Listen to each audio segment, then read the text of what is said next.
Dito sa Pinas, ang tawag nito sa Tagalog ay asarol. At dito sa Bicol namin, madalas itong gamitin sa sakahan, ginagamit sa paglilinis ng pilapil. Dito sa Bicol, tinatawag itong asada. Sa lugar nyo, ano ang tawag dito? Dito sa Pinas, ang tawag sa Tagalog sa dulo ng kawayan na madalas gamitin na pakapitan ng mga balatong o mga gulay na gumagapang ay tarugo. Dito sa amin sa Bicol, tinatawag naman itong kagingking. Sa lugar nyo, ano ang tawag dito? Dito sa Pinas, ang tawag sa Tagalog sa takip ng beer o kaya ng mga soft drinks mga kaibigan ay tapon. Dito sa amin sa Bicol, tinatawag itong parilya. Sa lugar nyo, anong tawag dito?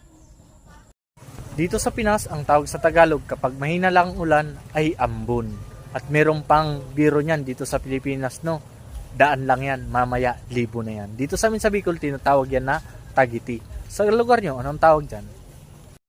Dito sa Pinas, ang tawag nito sa Tagalog ay lamgam. At merong kasabihan kapag merong itim na lamgam sa inyong bahay, malas yan. Dapat yung kulay pulang langgam. Dito sa amin sa Bicol, tinatawag itong tanga. Sa lugar nyo, anong tawag sa ganyan? Dito sa Pinas, ang tawag sa Tagalog sa kabuti na kumakapit sa punong kahoy ay uhong. Masarap itong gataan mga kaibigan. Kailangan mo lang siyang biladin. Meron ka ng pangulam. Dito sa amin sa Bicol, tinatawag naman itong kurakling.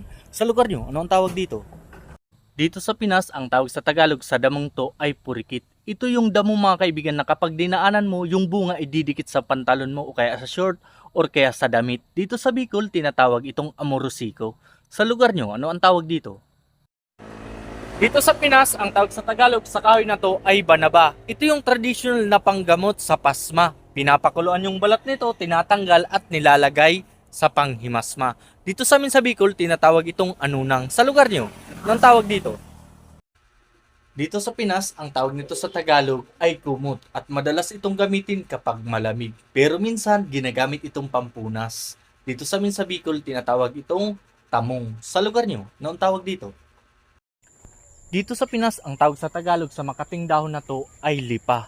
At mabilis lang matanggal yung katin nito mga kaibigan. Kapag nadampian ka nito, buhusan mo lang ng malamig na tubig. At pagkatapos, i-cold compress mo yung balat mo at lagyan mo ng katas ng aloe vera. Dito sa amin sa Bicol, tinatawag itong langaton. Sa lugar nyo, anong tawag dito?